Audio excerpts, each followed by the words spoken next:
একাদশ অধ্যায় বিশ্বরূপ দর্শন যোগ শ্লোক সংখ্যা 1। অর্জুন উবাচ মদনুগ্রহায় পরমং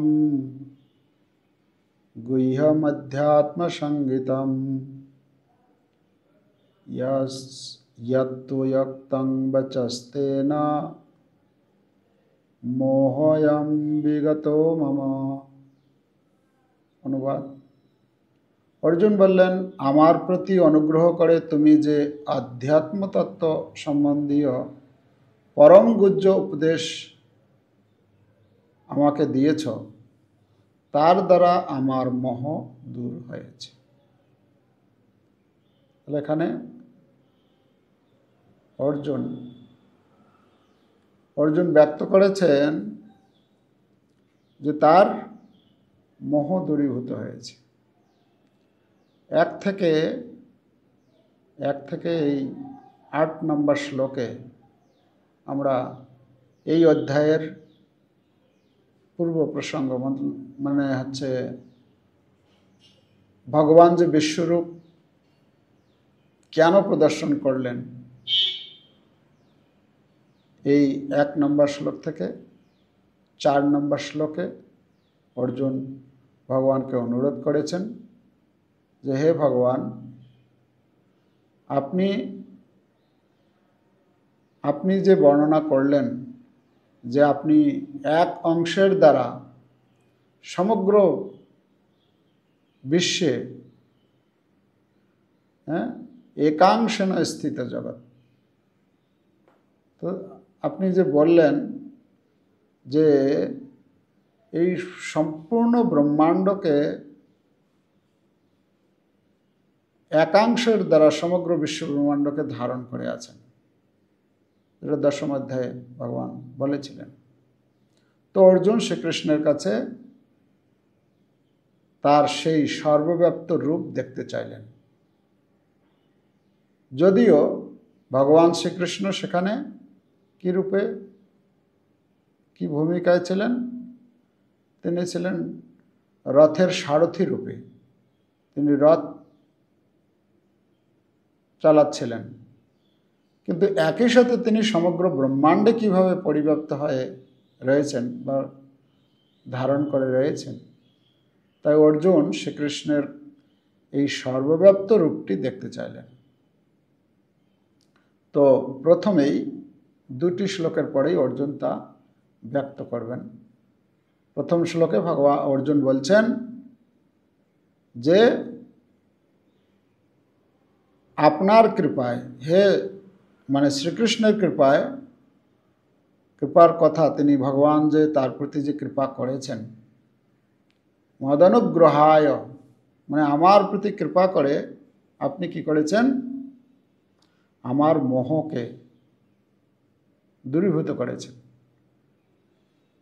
আর শ্রীকৃষ্ণের সব কথা শ্রবণ করার পর অর্জুনের মোহ দূর হয়েছে। তো আমরা এখানে দেখি ভগবান শ্রীকৃষ্ণের কথা ভগবান বললেন না আগে যে আমি তোমাকে গুহ্যতম জ্ঞান প্রদান করছি। তো এই গুহ্যতম জ্ঞান 9ম অধ্যায়ে শ্রবণ করার পর এখানে অর্জুন বলছেন আমার সমস্ত মোহ দূরীভূত হয়ে গেছে। আর সেটা কি করে সম্ভব হয়েছে? ভগবান শ্রীকৃষ্ণের কৃপায়।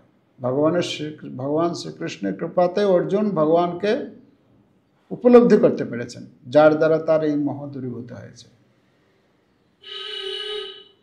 কোন মোহ দূর হয়েছে যদি প্রশ্ন করা হয়, অর্জুনের কোন মোহ দূর হয়েছে? তো এখানে শ্রীকৃষ্ণ তার সাধারণ মানুষ, শ্রীকৃষ্ণ যে হচ্ছেন একজন, মানে কি বলে, একজন সাধারণ মানুষের মতো যে তিনি লীলা করছেন,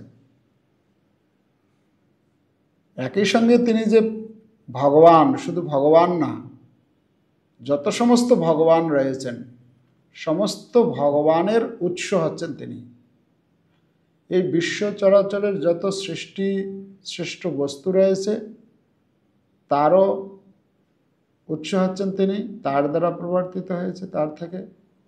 আর তিনি একজন যে মানুষ রূপে লীলাবিলাস করছেন, যে তিনি যে একজন সাধারণ মানুষ নন, আর শ্রীকৃষ্ণের সখা বন্ধু হিসেবে তিনি লীলাবিলাস করছিলেন, এখানে বলছেন যে না, তিনি একজন সাধারণ বন্ধু বলে যে তাকে মনে করেছিল তাও না। তো অর্জুন তার এই মোহ দূর হয়েছে যে ভগবান শ্রীকৃষ্ণ যদিও ভগবান শ্রীকৃষ্ণ অর্জুনের সামনে মনুষ্যরূপে তার বন্ধু হিসাবে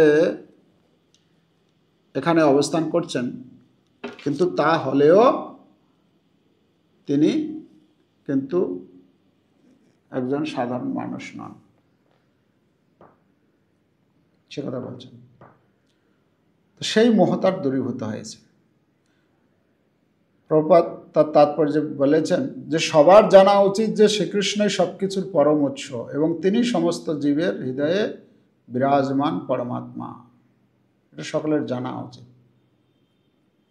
ভগবান যে তিনি আমাদের হৃদয়ে অবস্থান করছেন পরমাত্মা রূপে। সব কিছুর উপরে শ্রীকৃষ্ণের পরমেশ্বরত্ব একাদশ অধ্যায়ে শ্রীকৃষ্ণকে সর্বকারণের পরম কারণ বলে বর্ণনা করা হয়েছে। সমগ্র জগৎ, সমস্ত জীব, সমস্ত দেবদেবী, এমনকি মহাবিষ্ণু সহ সমস্ত অবতারের কারণ হচ্ছেন শ্রীকৃষ্ণ।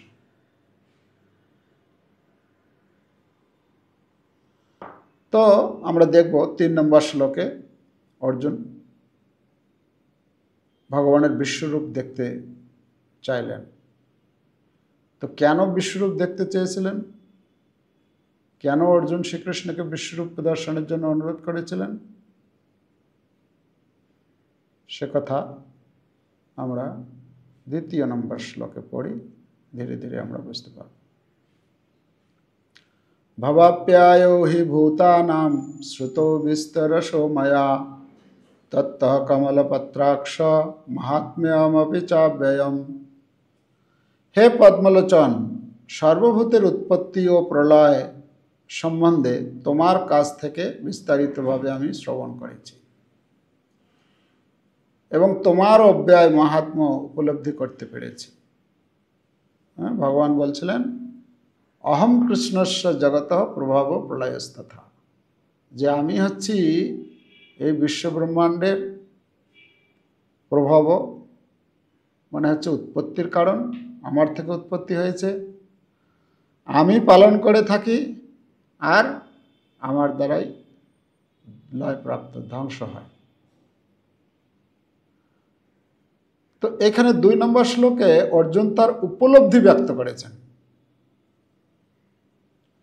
1 নম্বর শ্লোকে তিনি বললেন যে আমার সমস্ত মোহ আপনার কৃপাতে আমার সমস্ত মোহ দূরীভূত হয়েছে, যে আপনি যে একজন মনুষ্যরূপে লীলাবিলাস করলে আপনি মনুষ্য নন, আমার সখা বন্ধু হিসাবে থাকলেও সাধারণ একজন বন্ধু নন, আপনি হচ্ছেন আমারই বন্ধু না, আপনি হচ্ছেন সমস্ত জগতের জীবের বন্ধু।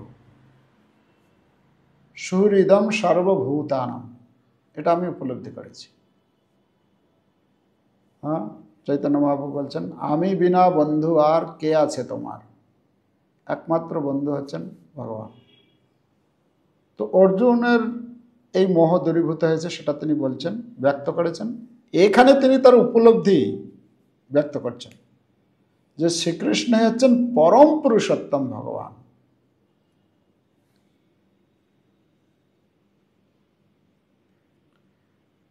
পরম পুরুষোত্তম ভগবান। ভবাপ্যায়ো হি ভূতানাম শ্রুতৌ বিস্তরশো ময়া তত্ত্ব কমলপত্রাক্ষ মাহাত্ম্যমপি চাব্যয়ম। আপনার মাহাত্ম্য আমি উপলব্ধি করতে পেরেছি।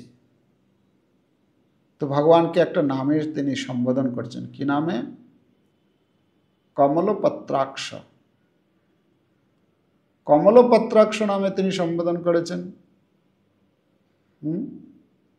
কমলপত্রাক্ষ মানে কমল, মানে শ্রীকৃষ্ণকে, এই শ্রীকৃষ্ণের কথায় চিন্তিত হওয়ার পর অর্জুন আনন্দে উদ্বেলিত হয়ে তাকে এভাবে সম্বোধন করেছেন। বলছেন আনন্দে এত আনন্দ হয়েছে তার, যে যার কাছে তিনি রয়েছেন, যিনি হচ্ছেন তার বন্ধু, তিনি শুধু বন্ধুই না, তিনি শুধু সলা পরামর্শদাতাই একজন নন, তিনি হচ্ছেন অনন্ত কোটি বিশ্ব ব্রহ্মাণ্ডের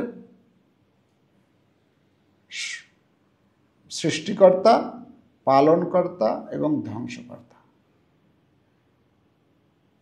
তো কমলপত্রাক্ষ, কমল মানে হচ্ছে পদ্মফুল, পত্র অক্ষ মানে কমল ফুলের যে পাপড়ি, পাপড়ির আয়তন কীরকম দেখবেন, প্রথম এক জায়গায় শুরু হয়েছে, তারপরে ধীরে ধীরে ধীরে ধীরে ধীরে ধীরে এসে আবার ধীরে ধীরে শুরু হয়ে শেষ হয়েছে।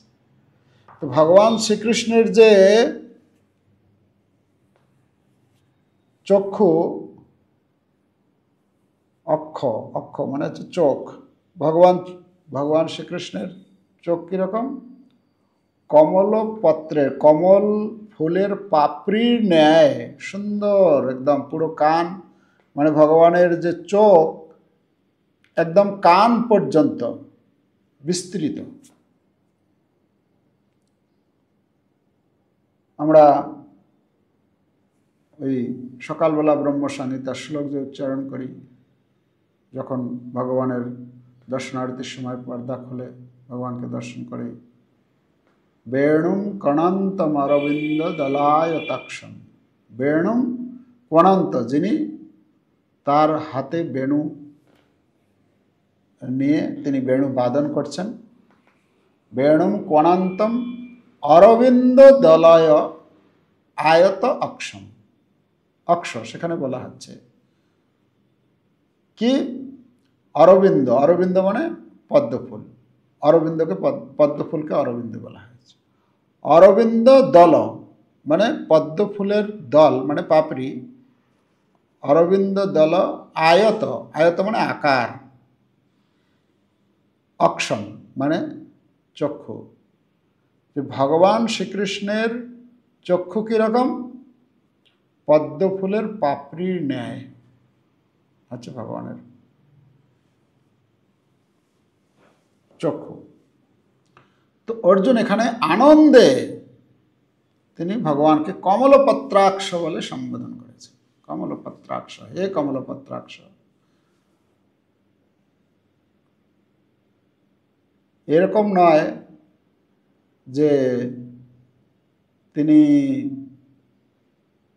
মানে কি বলে তার বন্ধু, তার সখা, তাই তিনি তার প্রশংসা করে এই কমলপত্রাক্ষ বলছেন, না এরকম নয়।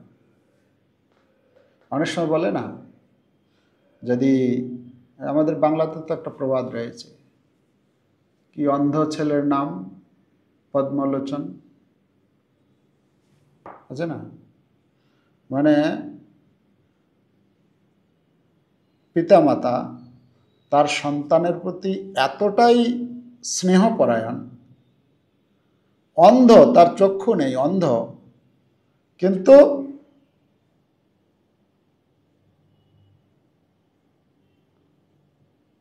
মানে ছেলে তার অন্ধ হলেও তার নাম রেখেছে কি পদ্মলোচন।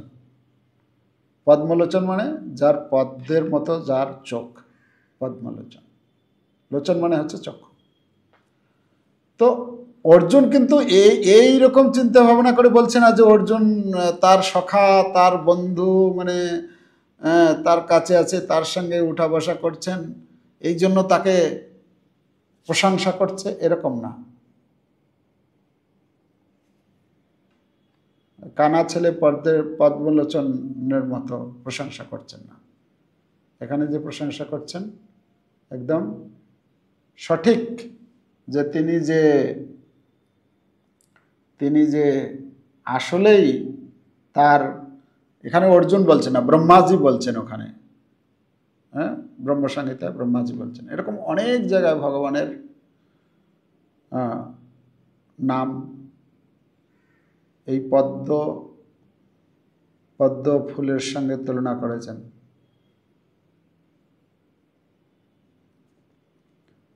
তো তার পরবর্তী শ্লোক, तृतीय श्लोक। एवं एतद् यथात्वम् आत्मानं परमेश्वर द्रष्टुमिच्छामि ते रूपम ऐश्वरम पुरुषोत्तमा। एवं एतद् माने এই রূপে হে পরমেশ্বর, তোমার সম্বন্ধে তুমি যে রূপ বলেছ, আমার সম্মুখে তোমাকে সেভাবেই দেখতে পাচ্ছি। মানে আপনি এর পূর্বে যেরকম দেখেছিলেন, মানে বলেছিলেন, ভগবান বলেছিলেন না, এর আগে তিনি বর্ণনা করেছিলেন, তার ঐশ্বর্য সম্বন্ধে বর্ণনা করেছিলেন। সপ্তম অধ্যায়ের 6 নম্বর এবং 7 নম্বর শ্লোকে তিনি বলেছিলেন যে আমি হচ্ছি সৃষ্টির উৎস, পালক এবং সংহারকর্তা। তারপরে নবম অধ্যায়ের 4 নম্বর 5 নম্বর শ্লোকে সেখানে বর্ণনা করেছেন যে তিনি হচ্ছেন সব কিছু তার থেকে পৃথক, তিনি তার থেকে সব কিছু উৎপত্তি আছে, তিনি সর্বত্র বিরাজমান, সব কিছু জীব, সমস্ত জীব আমাতে অবস্থিত, কিন্তু আমি তাতে নেই। অচিন্তর ঐশ্বর্যের কথা বর্ণনা করেছিলেন।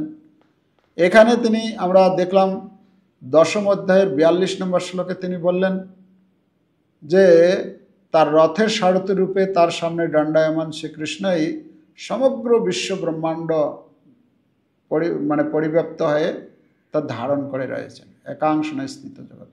তাই অর্জুন এখন তার সেই বিরাট রূপ দর্শন করার অভিলাষ ব্যক্ত করেছেন। তো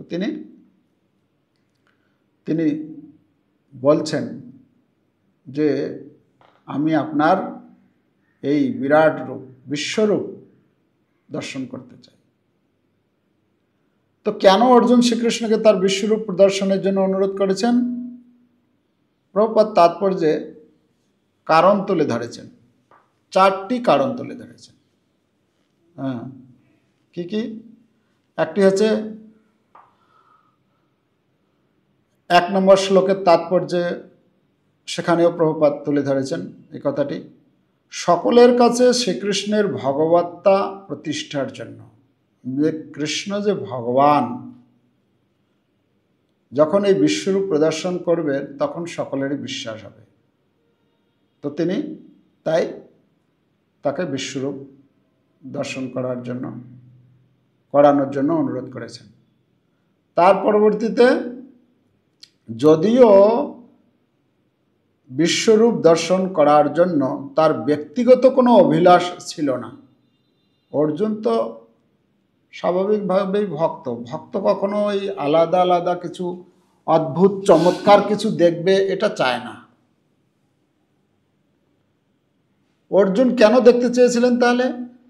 কেন বিশ্বরূপ দেখে ভক্তরা, আমরা দেখব এই অধ্যায়ের শেষে, অর্জুন সন্তুষ্ট ছিলেন না এই বিশ্বরূপ দেখে, বরং সন্তুষ্ট হওয়ার পরিবর্তে তিনি ভয়ভীত হয়ে পড়েছিলেন। তিনি ভগবানকে অনুরোধ করেছিলেন, প্লিজ আপনি বিশ্বরূপকে অন্তর্ধান করুন, মানে আমি আর দেখতে চাই না, এটি বন্ধ করুন। তো এখানে অর্জুন বিশ্বরূপ দেখতে চেয়েছিলেন কেন না, তিনি শ্রীকৃষ্ণের দ্বিভুজ রূপ দর্শন করেই পূর্ণ পরিতৃপ্ত, তবু তার ভগবত্তার ব্যাপারে অন্যদের বিশ্বাস উৎপাদনের জন্য তিনি অনুরোধ করেছেন। যে ভগবানকে পুরুষোত্তম বলে সম্বোধন করা হয়েছে, এখানে এই শ্লোকে ভগবানকে পুরুষোত্তম বলে সম্বোধন করেছেন। পুরুষ উত্তম,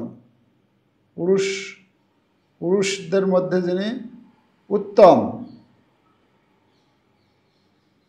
শ্রীকৃষ্ণ কিভাবে এই জগতের অভ্যন্তরে সমস্ত কর্ম পরিচালনা করছেন, এখানে অর্জুন যে পরমেশ্বর ভগবানকে পুরুষোত্তম বলে সম্বোধন করেছেন সেটিও তাৎপর্যপূর্ণ। তো বলছেন কি, এর দ্বারা বোঝানো হয়েছে যে এই পুরুষোত্তম নামের দ্বারা যে পরমেশ্বর ভগবান শ্রীকৃষ্ণ তার অর্থাৎ অর্জুনের হৃদয়ের কথা তিনি জানেন।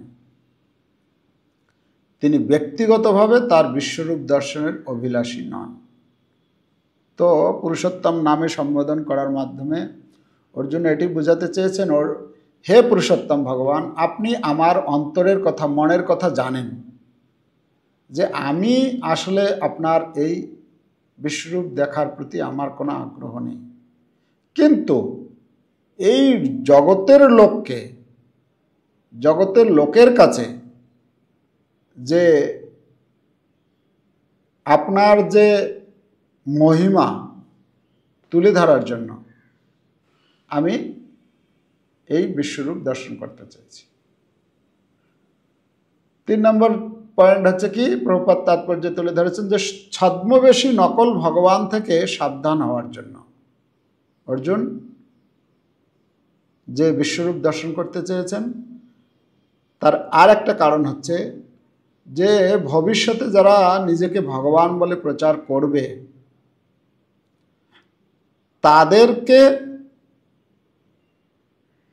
তাদের থেকে মানে সাধারণ মানুষ যাতে সাবধান থাকে। প্রভুপাদ বলছেন ভবিষ্যতে অনেকেই নিজেকে ভগবানের অবতার বলে দাবি করবে, সেজন্যই অর্জুন ভগবত্তা প্রমাণের একটি সূত্র বা মানদণ্ড স্থাপন করতে চেয়েছেন। তো কেউ যদি ভগবান বলে প্রচার করে, আজকাল যেরকম অনেক ভগবান হয়েছে না, অনেক ভগবান বেরোচ্ছে, আর তাদের মার্কেটও ভালো চলছে, তাদের মার্কেট রমরমিয়ে চলছে, কত বাবা, কত ঠাকুর, কত ভগবান,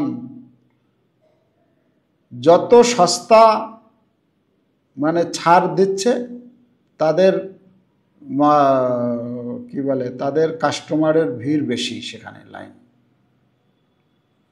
তোমাকে কোনো কিছু নিয়ম কানুন পালন করতে হবে না, যা খুশি মন খাও, যেখানে ইচ্ছা যাও, শুধু আমাকে শুধু এসে প্রণাম করে একটা প্রণামীটা দিয়ে দিলেই হয়ে যাবে, মাসে মাসে প্রণামী পাঠিয়ে দিলেই হয়ে যাবে। কত রকমের ঠাকুর, কত রকমের বাবা, কত রকমের ভগবান বেরিয়েছেন, আর লোকে তার প্রতি পিছন পিছন ধাবিত হচ্ছে। আরে ভগবান কৃষ্ণ স্বয়ং আমাদের সামনে ভগবদ গীতা রূপে তিনি উপদেশ বাণী প্রদান করছেন, কিন্তু সেই সমস্ত অবতারেরা কি বলছেন, আমি হচ্ছি অবতার। কার অবতার? না, সেই ভগবানের অবতার। তো সেই ভগবানের অবতার যদি হয়, আর সেই ভগবানের আমি কেন পুজো করব না? ভগবান মানে তার থেকেই তো এসেছে, যদি সেটাই হয় তাহলে কৃষ্ণ স্বয়ং আছেন, কৃষ্ণের উপদেশ বাণী রয়েছে, তাহলে আমি সেটাই অধ্যয়ন করব, সেটাও আলোচনা করব না। সেটাতে সন্তুষ্ট না, তাতে সন্তুষ্ট না হয়ে তিনি যে উপদেশ বাণী দিয়েছেন, তিনি যে নতুন করে একটা বই তৈরি করে দিয়েছেন, তুমি এইটা পড়বে, এর মধ্যে সমগ্র বিশ্ব ব্রহ্মাণ্ডের জ্ঞানের ভাণ্ডার রয়েছে, তোমাকে গীতা, ভাগবত, উপনিষদ, বেদ, পুরাণ কোনো কিছু পড়তে হবে না। মানে কিভাবে লোককে ধর্মের পথ থেকে, ধর্ম সম্বন্ধে আমরা কোথা থেকে জানব? গীতা, ভাগবত, বৈদিক শাস্ত্রসমূহ অধ্যয়ন করব, এখান থেকে জানবো না। কিন্তু তারা কি করছে, একদম পুরো পথটাই বন্ধ করে দিচ্ছে, তুমি আমার এই বই ছাড়া তোমাকে কোনো কিছু পড়তে হবে না, এর মধ্যে তোমার জন্য সমস্ত জ্ঞানের ভাণ্ডার আমি দিয়ে দিচ্ছি। আচ্ছা, এরকম জগতে দেখা যায় যারা গীতা ভাগবত পড়ে না। তো মায়া কিভাবে মানে তা মায়া তার সুন্দর পরিকল্পনা করে যাতে করে ভগবানের সঙ্গে যুক্তই না হতে পারে, এই সমস্ত চেলাদের মাধ্যমে সেই কাজ করছে এই মায়াদেবী। তো আমাদেরকে সাবধান থাকতে হবে, এই জগতে অনেক ভগবান আছেন যারা নিজেকে ভগবান বলে প্রচার করছেন, এবং তাদের মার্কেটও ভালো চলছে, কত বড় বড় শিক্ষিত লোকেরা তার চেলা হয়ে তাদের গুণকীর্তন করছে। তো সেটার থেকে আমাদেরকে সাবধান থাকতে হবে। তো আর একটি কারণ ছিল যে গুপ্তবশতই অর্জুন চেয়েছিলেন শ্রীকৃষ্ণের কথা প্রতিপন্ন হোক। ভবিষ্যতে যারা নিজেকে ভগবান বলে দাবি করবে তারা যেন উপলব্ধি করে যে শ্রীকৃষ্ণ শুধু তাত্ত্বিকভাবে নিজেকে ভগবান বলেই ক্ষান্ত হননি, বিশ্বরূপ প্রদর্শন করে তার বাস্তব প্রমাণও দিয়েছেন। সুতরাং বিশ্বরূপ প্রদর্শনের অনুরোধ করে অর্জুন তার দায়িত্বটুকু পালন করেছেন মাত্র, কারণ পরম্পরা শুরু হতে যাচ্ছে তার কাছ থেকেই। এখানে কি বলছেন যে অর্জুন শ্রীকৃষ্ণকে বলছেন, হে ভগবান, আপনি বিশ্বরূপ দর্শন করান। প্রভুপাদ বলছেন, ভবিষ্যতে যদি কেউ নিজেকে ভগবান বলে প্রচার করে তাকে বলতে হবে, হে ভগবান, আপনি দয়া করে আপনি যে কুরুক্ষেত্রের যুদ্ধক্ষেত্রে, আপনি তো বলছেন যে ওনারই অবতার, আপনি কৃষ্ণেরই অবতার, তো আপনি যে কুরুক্ষেত্রের যুদ্ধক্ষেত্রে অর্জুনকে যে বিশ্বরূপ দর্শন করিয়েছিলেন, আপনি তো সেই ভগবান যদি হয়ে থাকেন তাহলে আপনি কৃপাপূর্বক সেই বিশ্বরূপটি আপনি এখানে দেখান। তাহলে বোঝা যাবে যে উনি আসল ভগবান। এক সময় একটা ঘটনা হয়েছে, একজন এসেছিল এই মন্দিরে, অনেক পূর্বের কথা। তো ভক্তরা কি করেছে তাকে, তো ভগবান তিনি, তার নাম প্রচুর, চতুর্দিকে অনেক তার চেলা রয়েছে। তো এসেছে, তো কথা বলছে, কথা বলতে বলতে তো তার কি হয়েছে, লঘু সংজ্ঞা মানে প্রস্রাব লেগে গেছে। তো সে তখন বলছে যে এখানে প্রস্রাবের ব্যবস্থা আছে। বলে ঠিক আছে ঠিক আছে, বসুন না। তো তখন তাকে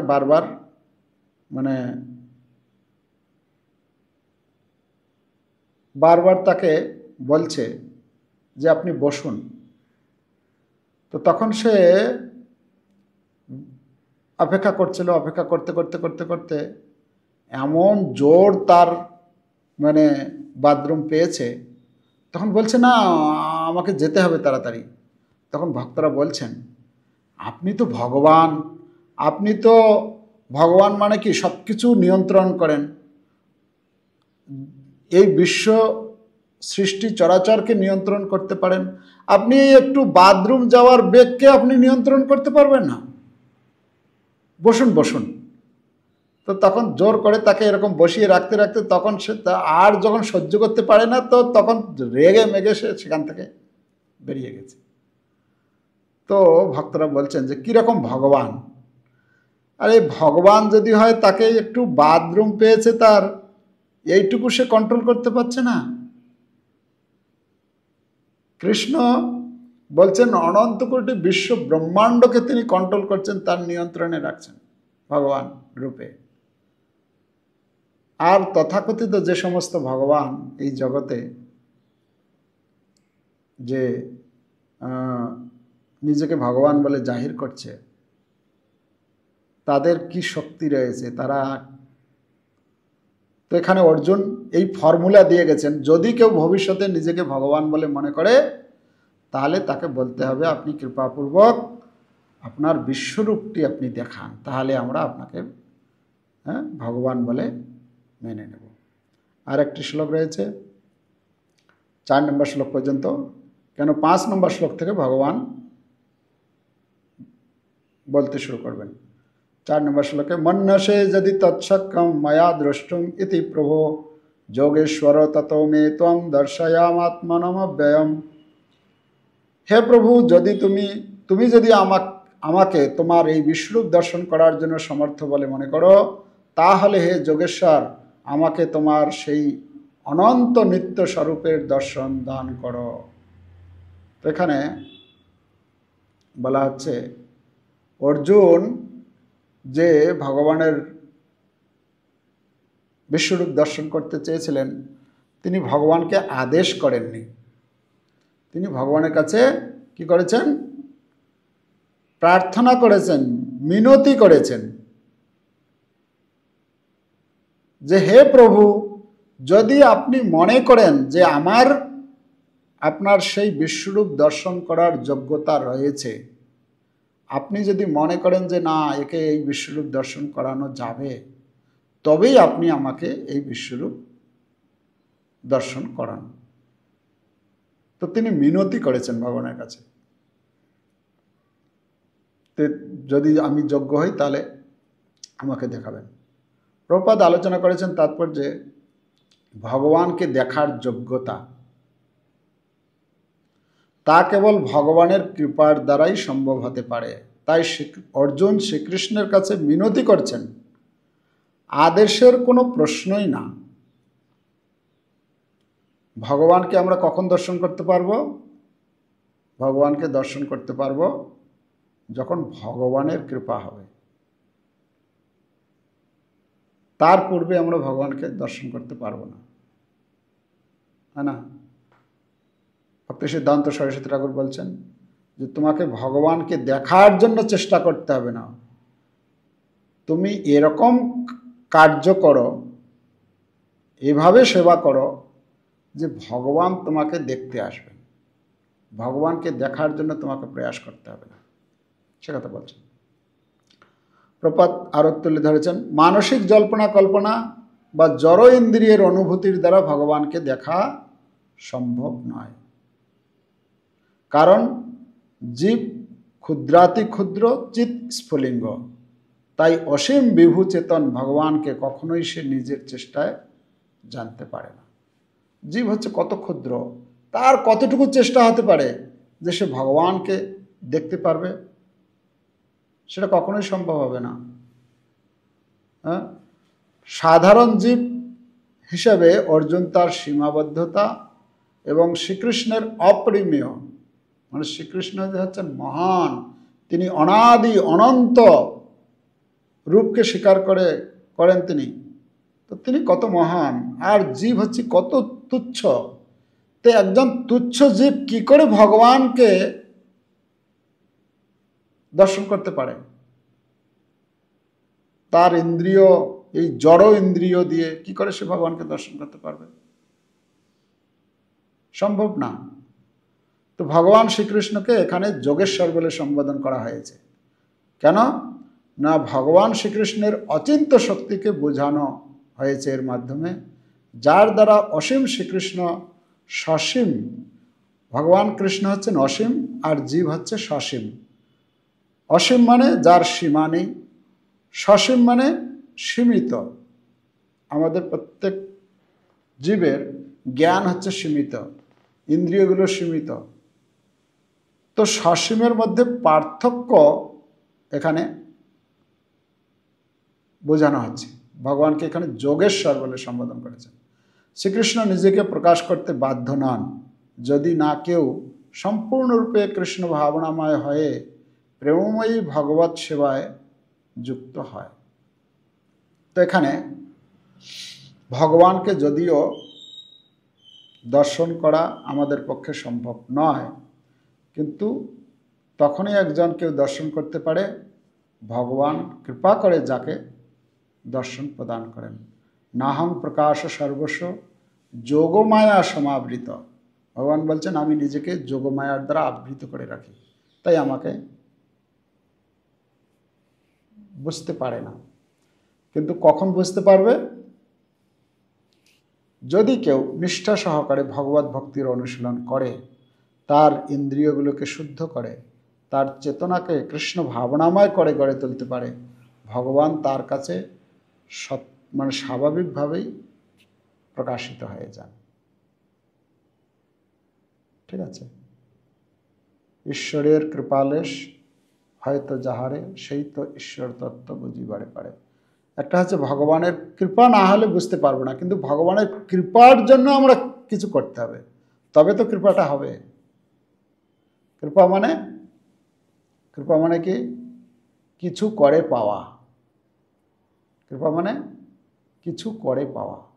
আমি যখন ভগবানের জন্য সব কিছু করব, ভগবানের সন্তুষ্টি বিধানের জন্য, ভগবান তখন দেখবেন যে আমার জন্য এত কিছু করছে, এর জন্য আমার কিছু করা উচিত, তাই না? যে যথা মাং প্রপদ্যন্তে তাংস্তথৈব ভজামহং। আমরা যতটা ভগবানের প্রতি ভগবত ভাবনাময় হতে পারবো, ভগবানও ততটা আমাদের প্রতি কৃপা করবে। ঠিক আছে? তাহলে আলটিমেটলি আমাদের নিষ্ঠা সহকারে ভগবত ভক্তির অনুশীলন করতে হবে, তাহলেই ভগবানের মনোযোগ আকর্ষণ করা যাবে এবং ভগবান তখন আমাদের প্রতি কৃপা করবেন, আর সেই কৃপার মাধ্যমেই আমরা ভগবানকে উপলব্ধি করতে পারবো। হরে কৃষ্ণ কৃষ্ণ কৃষ্ণ হরে হরে, হরে রাম রাম রাম হরে হরে। जगद्गुरु श्रील प्रभुपाद की जय। गौर प्रमानंदे हरि हरि।